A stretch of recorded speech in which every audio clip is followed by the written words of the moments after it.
Again, welcome. My name is Wes Lipschultz. I'm here to talk to you about the Master of Data Science in the School of Computing and Information at the University of Pittsburgh. And a little bit about me, like why I'm the one sharing this with you. I've been basically a higher education professional that's been student facing for quite some time.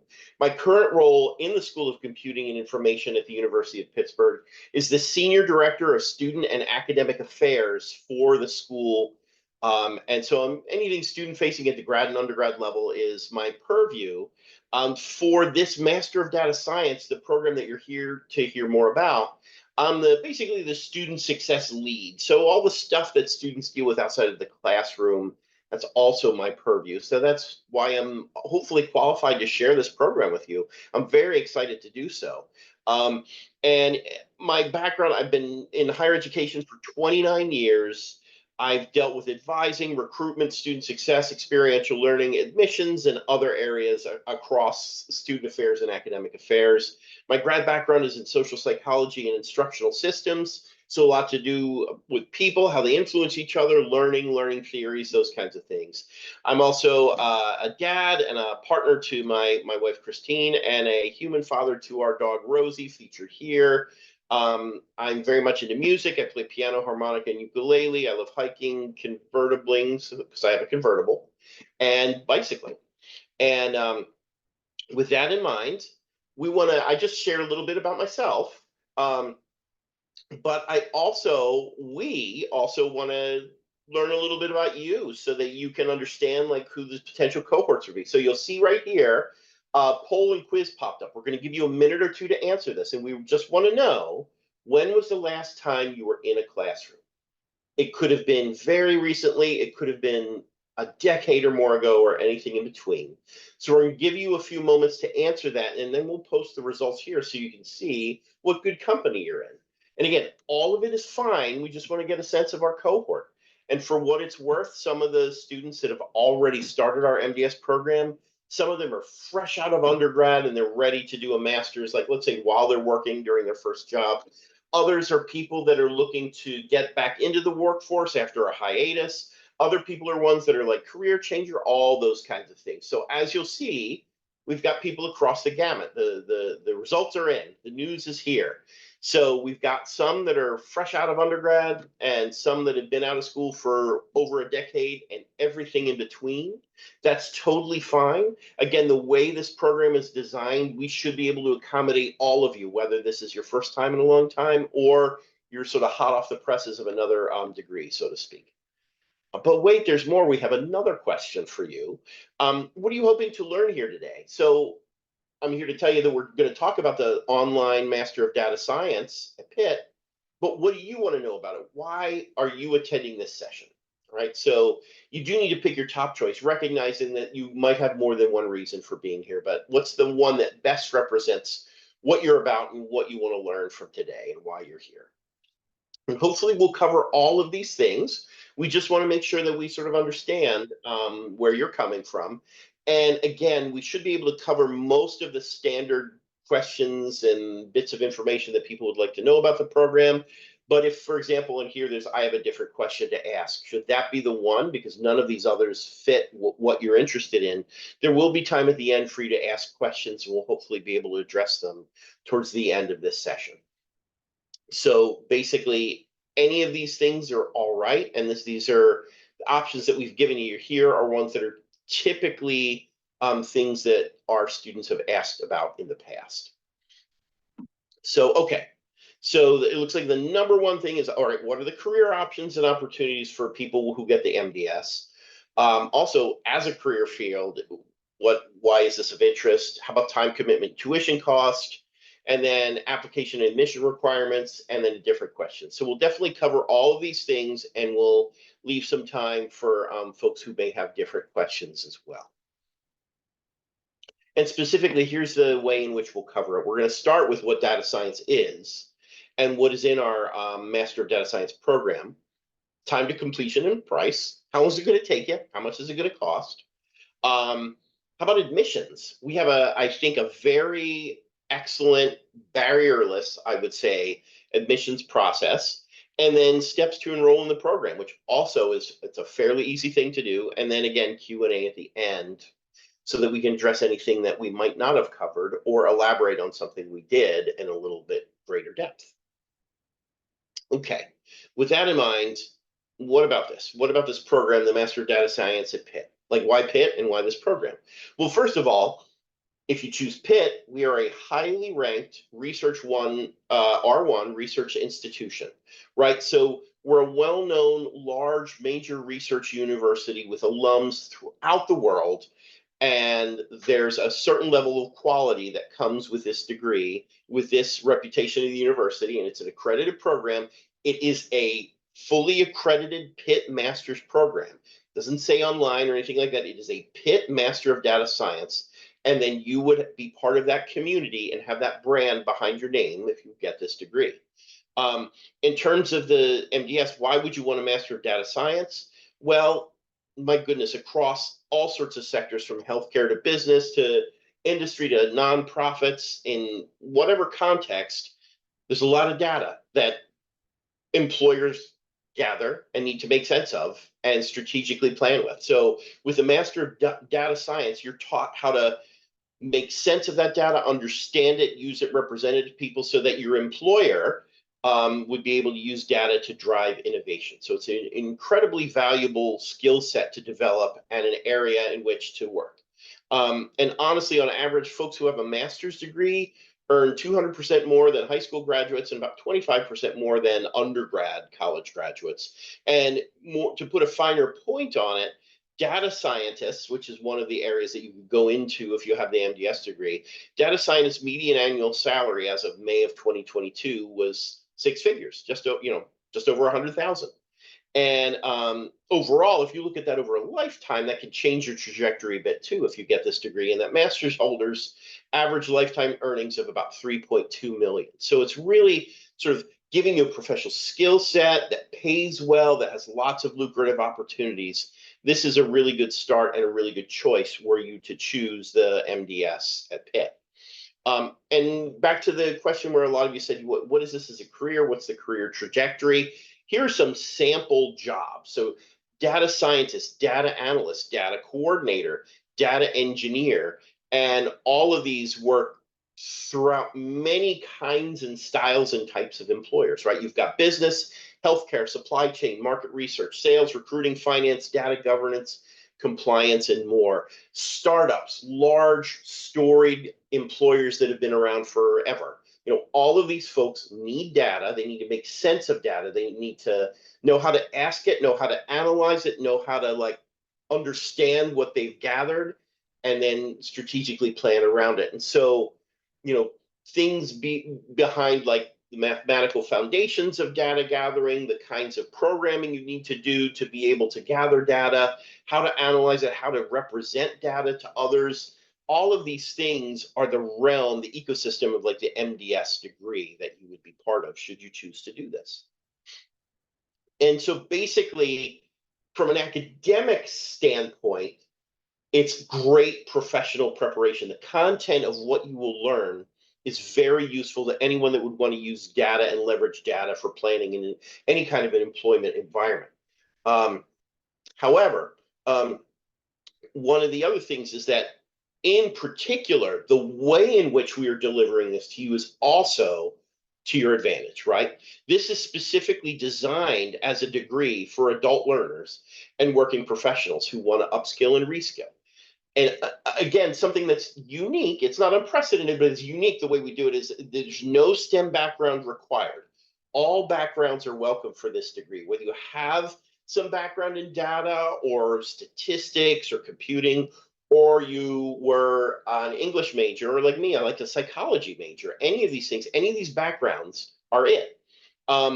Also, there's a flexibility to this. It's 100% online. You don't have to show up in person at all. And it's asynchronous. But let me be clear on the asynchronous. Asynchronous doesn't mean that you can, just finish it whenever you'd like. It still is paced within a normal semester, right? So like at Pitt, for example, our fall semester begins at the end of August and ends mid-December. Then our spring semester begins like the second week of January and ends the end of April. And then our summer term is usually sometime in mid-May, and it goes into the beginning of August. You'd still follow a term schedule. You'd still be expected to pace yourself and do work each week. You know what I mean? You'd have like these weeks or modules that you'd have to do in the given time frame, and they'd be released, and you'd have a limited amount of time to complete them. But why we say it's asynchronous and self-paced is that there's no specific class time, and whether you work on a Sunday night at 8 p.m. or a Wednesday afternoon at 3 or Friday evening at 3 a.m. in the morning, it doesn't matter. Like, that's the self-paced part. In any given week, your time is your own, and you can work around what best fits for your schedule. So it's not completely devoid of like a temporal deadline or anything like that, but it is much more flexible than a classroom-based class. And also, the faculty who deliver these are the same faculty who teach on campus. There are great, often professors of practice. I'll highlight one of them later in this presentation. They're ones that have worked in the real world and also have the academic chops to sort of teach you the theories, but also help you understand how they apply in real world settings. So we have great faculty for this too. Okay, with that in mind, let's jump back and ask a little bit more of you in terms of some questions here. So, like, what's your context? What have you been working on? We're going to drop one of those questions for you as well. Tell us about yourself, right? Are you in an industry, and how would you broadly categorize that industry that you're in? Or are you, again, one of those folks who are right now not in the world of work, but you have other meaningful things that you do? And we just want to get a sense of you and where you're coming from. And for what it's worth, so far, we already have 2 cohorts in on this. We're 2 cohorts deep in this new, relatively new master's. And those that would be thinking of starting in the spring, i.e., possibly you, that would be our 3rd cohort. But so far, of the cohorts we've had people come from all walks of life, people that are in businesses related to data and computing, people that have nothing to do with that, people that are out of the world of work looking to upskill and come back in. All of that's okay. All of that's part of the cohort that you would be part of. But it is always interesting to see, like right now, with the people interested in it, do we have a lot who are already in STEM, or just some, or like what's the spread? So let's look at this.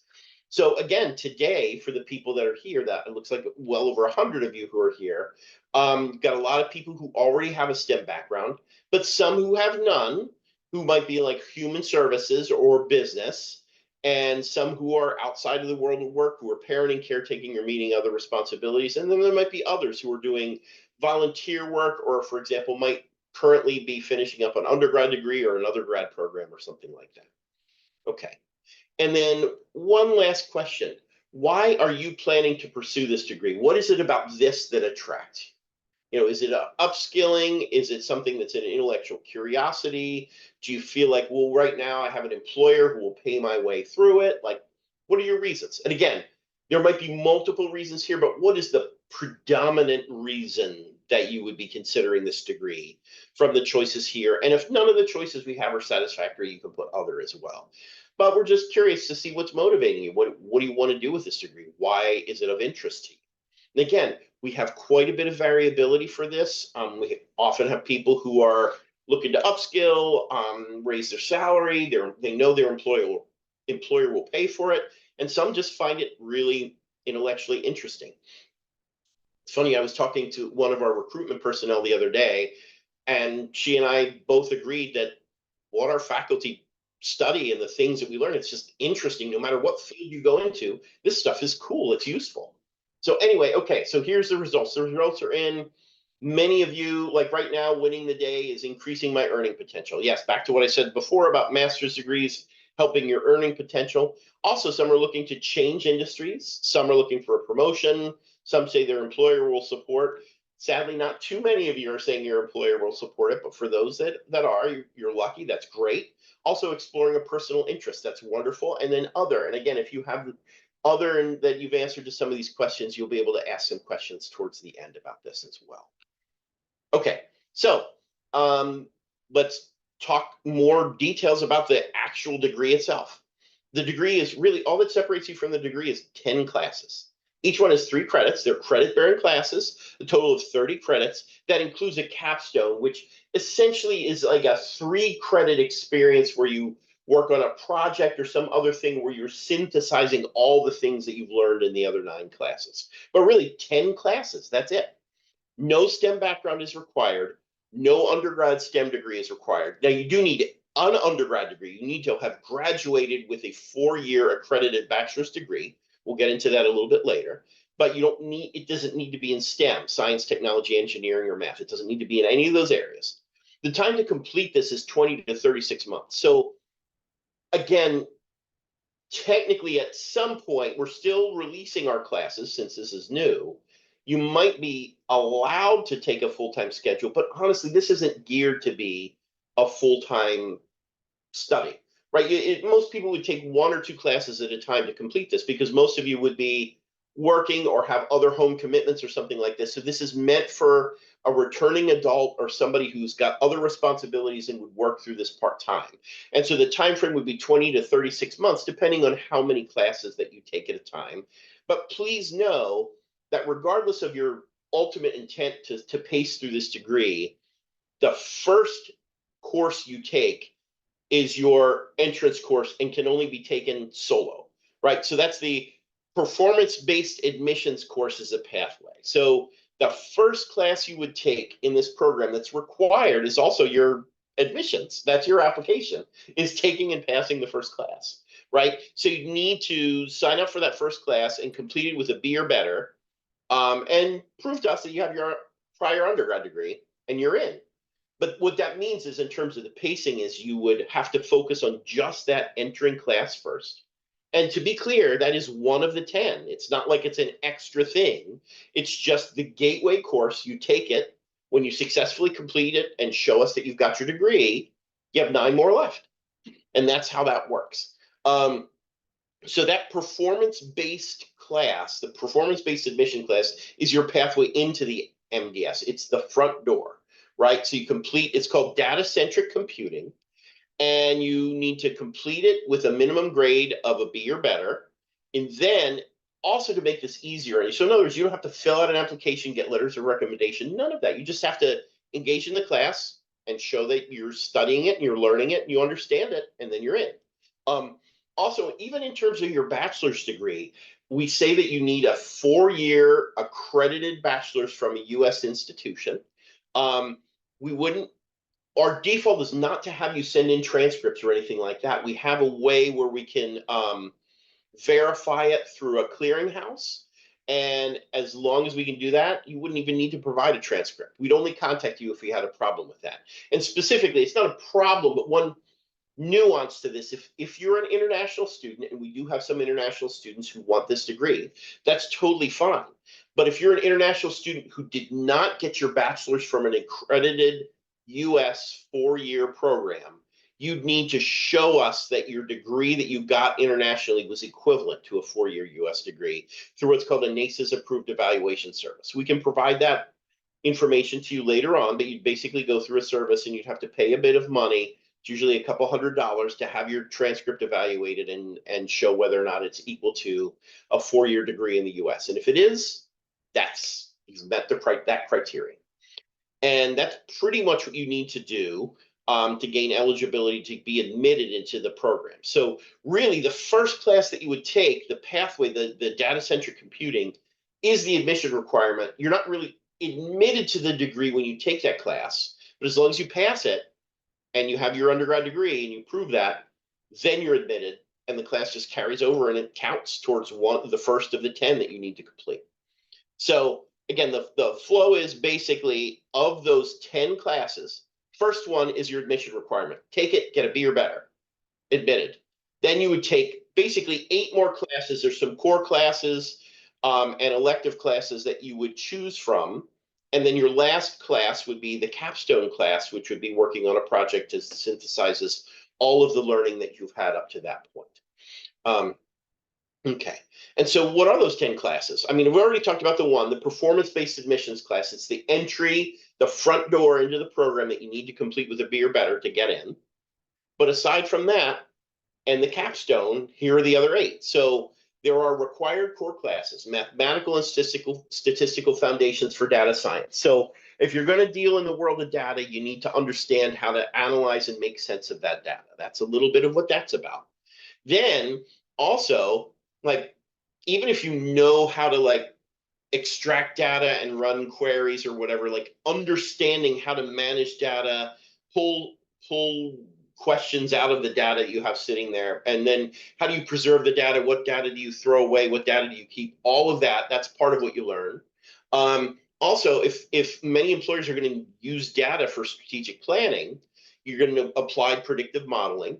And then when you want to share with like your bosses or whoever the people would be that need to make decisions based on data, you need to be able to present that data in a way that makes sense to them, often to people who might not be technical. So that would be the art of data visualization. And then also there's was it Stephen Wright had a joke? I think it's like 56% of statistics are made up on the spot. And so the idea is like responsible data science. Like if you're going to work with data, you need to make sure that you're doing this ethically, responsibly, and following certain principles. And so all of that is the core of what you would do in terms of what the classes that you would take. And then you pick 3 out of the following 4: Bayesian data analysis. So those who are really want to impress their friends at parties with your knowledge of statistics and want to dig deeper on the actual nuts and bolts of like doing analysis of data, you could take the Bayesian data analysis class. Deep learning, that deals with some of the like the programming behind and the algorithms behind understanding and extracting data. Cloud computing, if you're going to represent stuff not in local machines, but how do you distribute, how do you keep things on the cloud, how do you get access to that, how do you guard it? And then text is data. Those are some of the electives that we have, and you'd have to do 3 out of those 4 classes. And then, of course, the capstone, which is where you're doing case studies in data science to show how you're synthesizing everything you've learned from the other classes. Okay, now my favorite part of this, and again, if you recall in my first slide introducing myself, I've been in higher education for 29 years. It's just shy of 3 decades. And I can honestly say, and if also, just so you know, I've worked with undecided and exploratory students. At some point at the other large R1 that I worked at, I needed to be familiar with about 250 different majors. I've advised students on majors in all walks of life under the sun. I've dealt with graduate students. I've done all sorts of things. And I can honestly say, of any degree that I've come in contact with in my entire 29 years, this is the most exciting because it's designed to be accessible to people in a useful area. So this access and affordability at Pitt, which is not exactly the most inexpensive school in general for a public large R1 university, but let's face it, they're all pretty expensive. This is a reasonable tuition price. This is less than 1 semester tuition in a lot of the on-campus programs. So this full degree tuition is $15,000 for the whole thing, for all 10 classes. That's $500 in tuition per credit. Now, there are also mandatory fees, which we've pasted here. Those are per term. So exactly how much you pay for those mandatory fees depends on how many terms you take to complete the degree. But really, each term that you would take a class or 2 classes or whatever, the fees would be $175. So really, it's like if you take, for example, 1 class, like in the spring, you would be paying $1,500 for that 1 class, plus the $175 in fees for that term. So $1,675 for that class. And if you did it 1 class at a time, that's how it would work. You would just pay $1,675 per class until you're done. So it'd be $15,000 plus the sum total of these $175 per term fees, which is, again, very affordable in comparison to most anything else that you would do. And it was designed not only to be maximize affordability, but we're trying to like toe the line with, for those who are lucky enough to have employers that are willing to support your education, there usually are caps or limits to how much an employer will spend on you each year. And it is our hope and our belief that for most cases, that $1,500 per course, even if you take a couple of classes per year or 2 classes a term, that would still be well within most employers' caps or limits for supporting employees for higher education. So it's good for company educational benefits. We also have payment plans available. So rather than if it's like $1,500 per class, you could split it. If you work with our financial services office, you could split that into 3 payments and in some cases 6 payments. So you don't have to pay it all at once.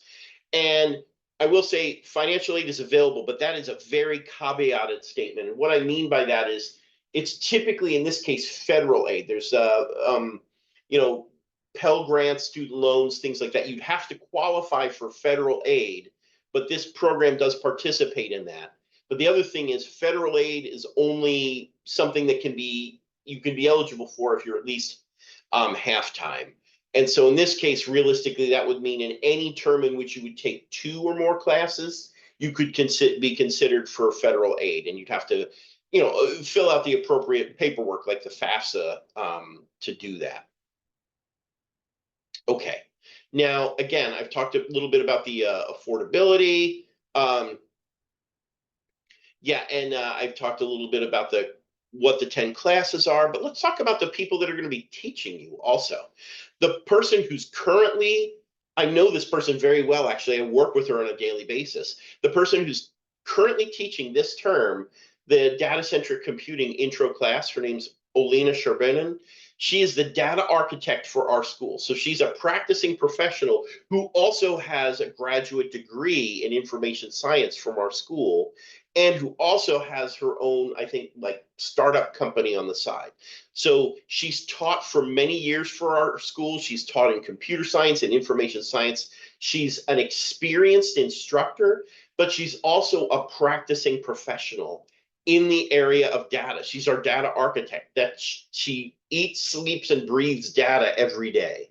And she's very good at explaining things to non-technical audiences because of her job. And so in that sense, she's a fabulous person to teach data-centric computing because she could introduce you to that world that she actually lives in and practices in. And so these are often the kinds of folks that we have teaching these classes, people who are what we would call professors of practice, right? People who are actually very knowledgeable, have grad degrees from our school, teach for our school, but are also working professionals. And we also have some faculty who are like tenured faculty who are passionate about these areas of study and want to share it with you. So we have our top-notch faculty are the ones who are teaching this program and who are building the classes and teaching the classes. All right. And also, what about outside of the classroom? Again, that's the area for which I'm responsible. You'd have access to the same resources as on-campus students, namely, office hours. Faculty would host office hours. They'd have basically TAs, but we really call them course facilitators because, again, the environment's a little different in this online. It's not quite the same as an in-class environment, but we have graduate students who help and can facilitate your learning along with faculty who host live office hours. We have student services, so we have a student success team you can meet with if you encounter trouble. That team also responds to emails very quickly. We've got career resources for you. There's career resources throughout Pitt that will help leverage for you to help you like do resume reviews if you need that, or prep for job interviews, those kinds of things. So student resources are there for you. I'm trying to think if there's other things I should mention in that regard. Academic support. That's the other thing. So not only is it like, well, advising, there's not a lot in the sense that you don't have a lot of things to choose from. It's a fairly structured degree. But if you have barriers or need extra time, or there's something that happens to you in a given term where you're worried about it and you have to put things on pause for a bit, our student success team can also help you with that. And you can meet with us and sort of help plan how we could make sure that we can work around any challenges you face and still you can maintain your activity in this degree program. Okay, so if you're like, all right, I'm interested, how do I get started? Again, as I mentioned, you would have to take that data-centric computing class, the performance-based admission class first, complete a grade of B or better, show us proof that you have an undergrad degree completed already. That would either be an automatic thing through a clearinghouse we work with if it's a US degree, or if we have problems with that, or if it's an international degree, you'd have to share the appropriate documents with us. And again, we would work with you and notify you of how to do that and by when. And then one other nuance, just to let you know, if you are an international student, you have to show that you're proficient in English. And that's done in one of 3 ways. If you are from a country where English is the official language, so for example, anywhere in Great Britain, That's obviously, even though it's international, you don't have to prove English proficiency. Or if you got your degree from a country, whether it's the US, Great Britain, Canada, wherever, where it was English is the official language, that also proves. Like if you got your undergrad degree or another master's degree from a country where English is the official language, that proves your English proficiency. But if you don't have either of those things as an international student, you'd need to submit either a test of English as a foreign language, IELTS or Duolingo score, as indicated here. That's the minimum score you need to demonstrate English proficiency. And that's a Pitt rule for all the programs. You need to show proficiency in at least that level based on those minimum scores to be able to be admitted. But that's it. Performance-based class, be or better, proof of an undergrad degree, and if an international student who can't show it otherwise, you'd have to demonstrate it through the standardized test scores indicated here. Okay, so you're like, all right, I can do that. That's reasonable. Get me started. What do I do? To enroll, there's literally a form that'll take you 5 minutes to complete. It's very quick. And the link is here. And again, this is shared with you then.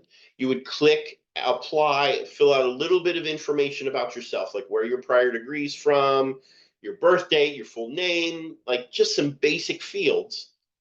And literally, we're trying to make this as barrierless as possible. That is how you sign up for that first class. So you would submit that form, you'd be automatically enrolled in the first class. Your bill would come due at the beginning of the term, and we email you with instructions and get you started in the online environment from there. So a 5-minute form gets you started, ultimately signed up for that first class. You'd have to pay for it and take it and complete it.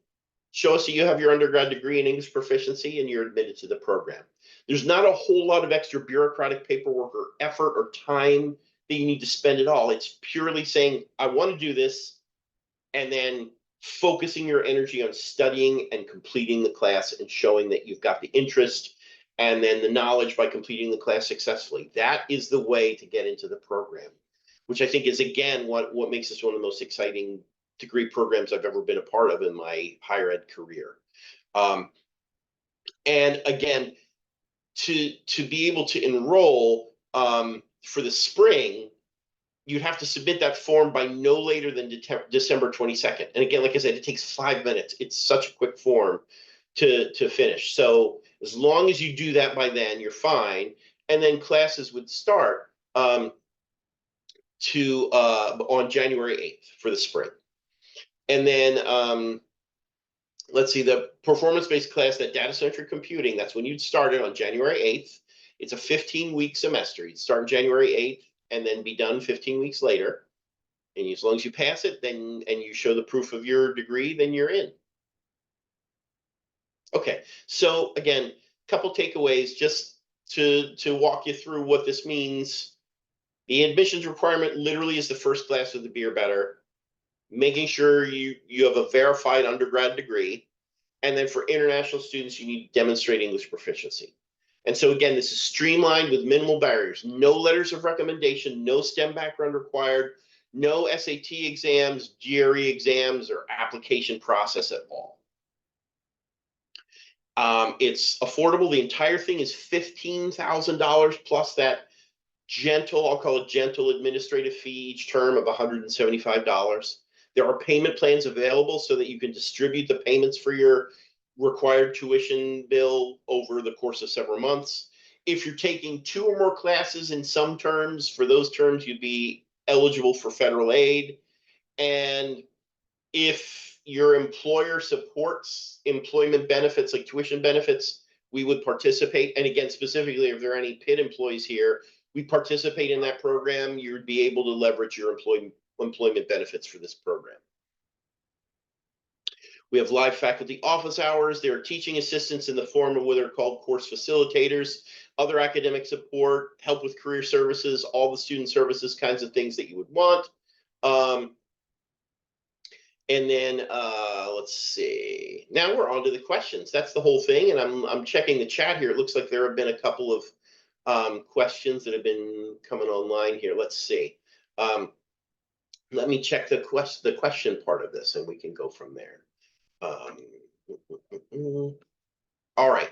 So here's how I'm going to do it. Like, from what I understand, the staff that are on this call with us have been busy behind the scenes, answering any questions that they can answer individually.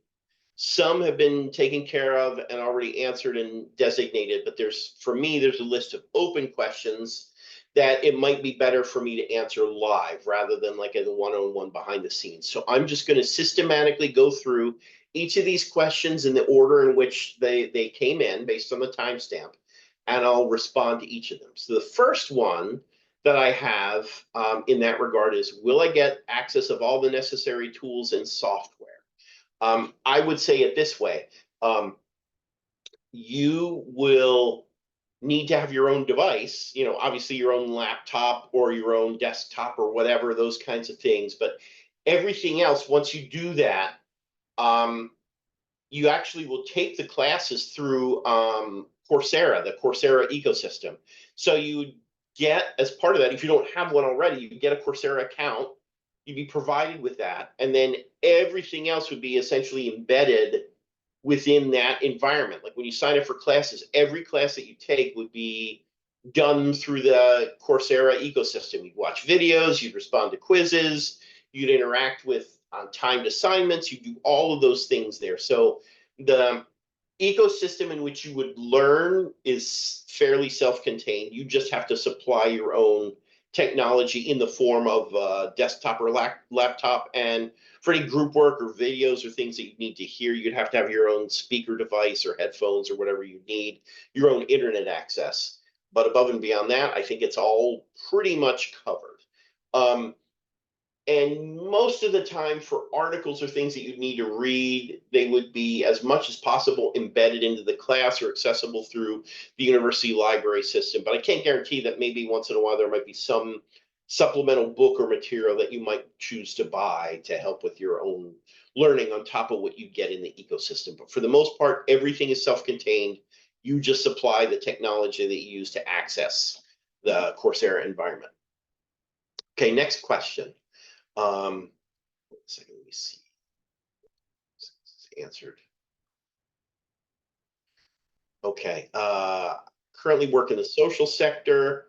I'm interested in reliable data science for narrative change and collective impact. Is that something that would make sense for this degree? Let me see if I can understand this. This is from Marcus. In the social, interested in reliable data science for narrative change and collective impact. I'm not, to be honest, I'm not sure that I fully understand that industry, but let me extrapolate, and you can tell me in like the Q&A if I'm off, or you could also arrange a separate meeting later where we could talk with you more about this. But I think, again, I'm in social sciences, that's my background, and when you talk about reliable data science, I could see you meaning that anytime that you want to understand people's opinions or what's going on or their stories or what kind of, like, there's an issue, whether it's housing shortages or food being too expensive or people being upset about a social issue, that kind of thing, and then leveraging that information to petition for change with governments or something like that. Data science is definitely part of that. So, for example, even in our schools, some of our faculty research things like big data and sentiment analysis. And so being able to analyze like social media and extract themes out of raw text, and then figuring out how to create ecosystems to leverage social change and use technology to build information that then gets directed and channeled to local government. That would definitely be something that the skill sets that you would learn in MDS could be applied to that kind of an area of work and of interest. So, I mean, it's not like it's directly targeting that one thing, but it's, again, data science is applicable anywhere where there's a need to extract data, explain it in a crystal clear fashion, and then leverage it with decision makers to plan. And so I feel like that would be a specialized example of an environment in which you need to do that, if I'm understanding, Marcus, what you've articulated here. Okay. So, okay, the next question. So do I need to complete that data-centric computing first course before I apply or after I got an admission? So this is the thing that's hard to explain. There is no, I'll do it this way, there is no admission. What happens is you literally take the class and that is applying, and that is your admission. Like, in other words, taking the class and completing it successfully is your application. You would submit that 5-minute form. The next thing you know, we'd give you instructions for signing up for the class, logging into the Coursera environment, and then on January 8th, you'd start the class. And as long as you passed everything, you read everything, passed the quizzes, and got through it, and paid your tuition, and got the B, you're in. Well, and you have to show your undergrad degree and whatnot, but that is your admission, and you get an admission letter. So that would lead to an admission letter if this successful completion with a B or better. Oh, do permanent residents of the US need to provide proof of English proficiency for admission? Oh my gosh, my recollection is no if you're a permanent resident, but that's something when you submit the form, you can email us. We have an admissions email. You can verify that to get that in writing. But I'm 99% sure in that case that you would not need to provide proof if you're a permanent resident. Next question is, how much would being 45 affect my ability to get a job after a degree? Oh, my closest experience is technical analysis in the Army. So, oh, that's a great question. So I think if I'm understanding this question correctly, essentially, this is a returning adult who might be a career changer and starting in an entry-level job in data science as an adult rather than somebody fresh out of college. Let's say it that way. I don't think that's a problem to the extent that that is not an uncommon thing. And there's a great demand for people with that data analysis knowledge. And I know of other folks who have done those career changes as adults who are in their 40s or later and have done so successfully. So I think it's really the skill sets that you have in that case rather than the fact that you're a little they might be a little older when you're starting this out. So I think that should not be a barrier. As AI continues to evolve, will this program cover some of how AI will change data science? I cannot predict that at this time. I do know that some of the folks are already talking about that. Like, for example, the instructor, Matt Burton in Responsible Data Science, I think some of those themes are already touched upon. But exactly how much depth it is, I don't know. But I think built into the space of that program with the classes like Responsible Data Science, you would be able to talk and think about some of those kinds of issues. Okay, next question. I've done a 3-year bachelor's degree and 2 years of MBA business analytics. Will I be allowed to apply for the program? I'm from India. I think in that case, I can't guarantee it, but what I would do is, again, you look up the NACIS evaluation, accredited evaluators, and I would submit all of that work, both your MBA and your 3-year bachelor's degree. And what you'd ask is like a degree equivalency for a US undergrad bachelor's. And if you submit it and it is, then you're fine. I'm hopeful that between those two together, it would be viewed as equivalent, but I would work with an evaluation agency to submit both and ask for them to evaluate it as to whether or not it's equivalent to a 4-year bachelor's degree in the US. Does it help if your undergrad degree is from the University of Pittsburgh? Actually, not, to be honest. Well, other than that's a quality undergrad degree. No, because again, there's no admission evaluation. It's not like there's a decision that has to be made. It's exactingly straightforward. If you complete the data-centric computing first class, that first class, the data-centric computing, if you complete it with a B or better, that is the deciding factor, right? So as long as you have a 4-year undergrad degree from Pitt and you get that B or better, you're in. There's no analysis or extra high evaluation that you need from a particular undergrad program. I will say this, though. This is actually a good foray into something that I should have talked about. Even though, how do I say it? Even though a STEM background is not required to get into the MDS degree, I do think that the type of degree that you have might impact the initial amount of time you need to spend getting up to speed. So that first class, data-centric computing, it's very chock full of information. So a lot of people sometimes they equate an online degree with, oh, I'm watching some videos and answering some quizzes. No, no, no. This is going to be real work. It's a real master's. It's going to take real time. Even one class at a time will be hours and hours and hours of work for you. A lot to learn. And so, for example, if somebody has a STEM background and they have a background in programming, some of this will be a review for them, so it might go faster. But for those of you who don't have that background, you're learning it for the first time, so it might take you longer to learn it. So in that sense, but it's built to teach you from the ground up. It assumes you know nothing about technology, and so you would learn it as part of the class, but you'll have to probably invest more time in it if this is your first time learning anything about like statistics or anything about programming or anything like that. But so that's the only way where I'd say it does your undergrad degree help or not. It's like if your undergrad degree included a lot of statistics and programming and stuff like that, the initial parts of this program may be a little bit more review for you, and so may take you less time. That's the only difference. Now, do we need to maintain the 3.0 average throughout the remaining courses after the PBA to maintain in the program? Oh, that's a really good question. I haven't had people ask it this way. I think actually, aside from the B or better in the class, the data-centric computing to get in, I think you can still count classes for graduation requirements with a C or better. But that being said, I think there's a Pitt rule where you need to graduate with 3 or better for your master's degree. But you know what? That's one where if you submit and you're interested in this, I would follow up and email us about that to try to find out. We'll verify that for you exactly. So it's the reason I'm sort of going back and forth on this is that it's a little more complex to the extent that I know that you can still have other classes count towards graduation if you don't get a B, but whether or not you need an overall 3.0 or better on our on-campus programs, I know you do to graduate with a master's. So on this one, I can't remember that anyone's ever asked that, oddly enough. So I'd have to sort of double check.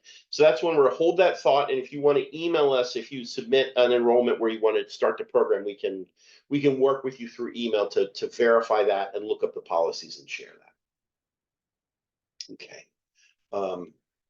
Next, we've got, if we register for the PBA course this fall and complete it by December 22nd, the qualifying grade, does that make us eligible for cohort 3 starting the spring? Now, this one, I'm not sure I understand this because you can't register for the PBA course this fall. It already started. You're registering at this point, if you're not already in the data-centric computing class, you would register for that data-centric computing class for the spring. And so then if you complete that data-centric computing by the end of the spring, then you would start as an MDS admitted student in the summer. So when I say third cohort, I mean the third cohort of people starting the PBA.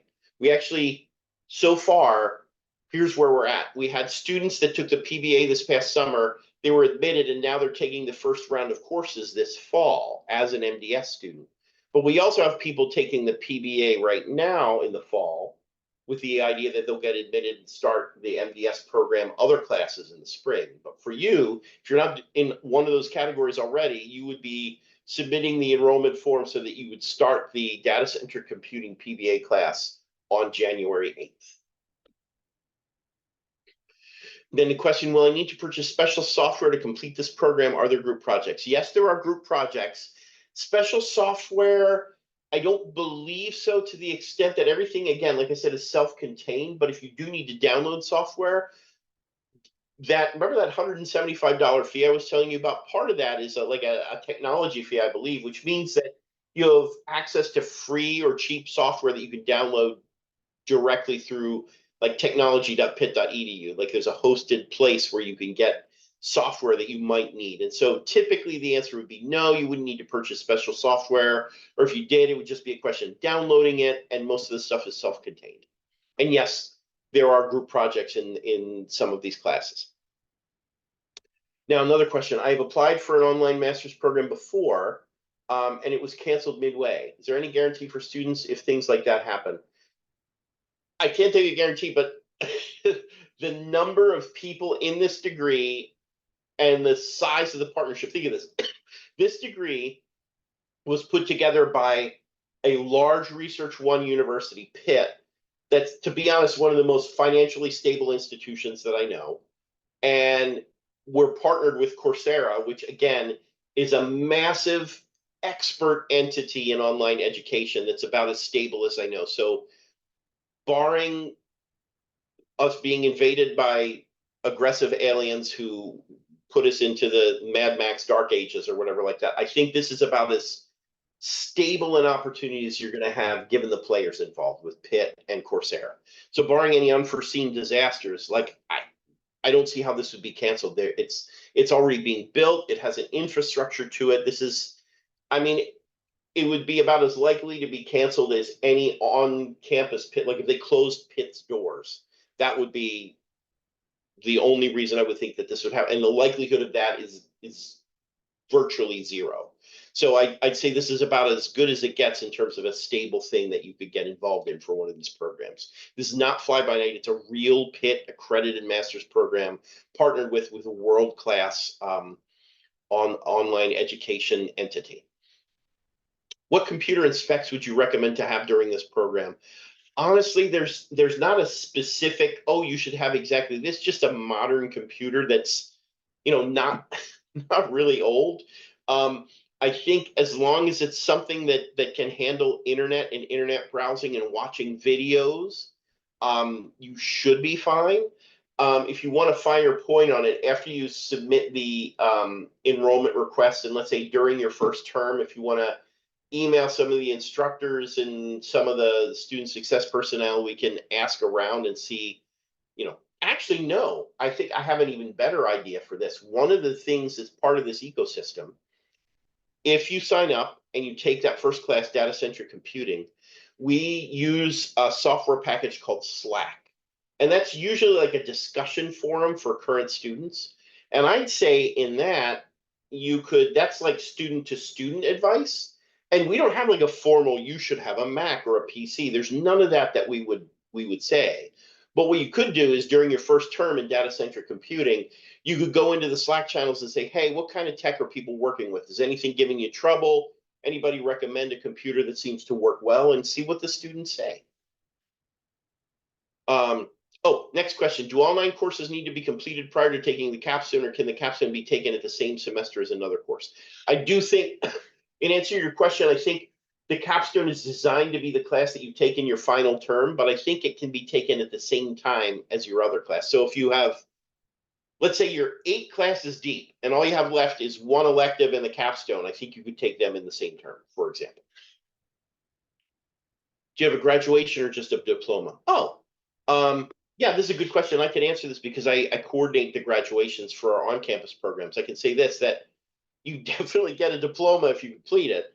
But in addition, we do have a graduation ceremony for the school, and you would be invited to that. And if you can't attend, because we wouldn't expect you would come out to Pittsburgh unless you wanted to, we also typically live stream our graduations. So you'd definitely be invited to that. What is unknown at this point is, would we have a special ceremony just for the MDS program or not? I don't know the answer to that, but I do know that we have a school graduation for the School of Computing Information at Pitt. We typically have one in the fall and one in the spring, and you would be invited to whichever one is the closest to the time that you graduate. Will we be downloading data science software to our computers to learn, or will everything be done in a sandbox? I'd say there might be some downloading that you need to do, but again, to the answer to my earlier question, anything you need to download most likely would be downloadable for free or very cheap through the benefit of the software access that you would have as a Pitt student. So most things would be downloadable, although a lot is also in the Coursera sandbox. How math heavy are the classes? I'd say there's an amount of understanding of mathematics and statistics to handle the programming and some of the analysis that you'll do. In fact, we have a mathematical foundations for data science class that you'll need to take. But I wouldn't call it heavy in the sense that it's not like you're going to get a math minor out of this There aren't classes that are mostly dedicated to math. The ones that I can think of that are specifically math would be the mathematical foundation and the Bayesian analysis class. So there are math components to this. It's not math free, but it's not that it's like, oh my God, I love math. I have to, I can only do this if I love math. No, math is part of it. It's not the centerpiece. Can you talk about career placement, growth of the field? How many companies around Pittsburgh are looking for data scientists, et cetera? Anything that would make me feel confident about finding a job after getting this degree, honestly. Okay. I would say this to that. In this area of study, there's, again, the MDS itself, the Master of Data Science, we're still working with our first couple cohorts. So we don't have placement data yet because people haven't graduated yet. But this is in the zone of a lot of our on-campus programs. Like we have a Master of Science in Information Science, a Computer Science Masters that are on campus. And honestly, in that field that involves computing and data, our placement rate is very, very high. So the best answer I can give you is that the skill set that this master's trains you for, we have had a track record that is very strong, like 93, 94% placement at the undergrad level, fairly strong placement in the same way at the master's level. So I'd say in a tough job market, the marketability of this is as good as it gets. And in fact, the courses were built around some of the needs of industry. But I cannot tell you people who have the MDS degree, this is how many got a job because none have graduated yet. I can just say that this area of study is very lucrative. That's the best, most honest answer I can give you at this point. So you need to complete the course before I apply or after I get an admission. Oh, that was, let's see. I think that came up before. You don't apply, you complete the class. The completing data-centric computing is your application, and completing it successfully is your admission. Oh, I see this. Wait, I feel like I'm getting deja vu. Permanent residents in the U.S. need to provide proof of English proficiency.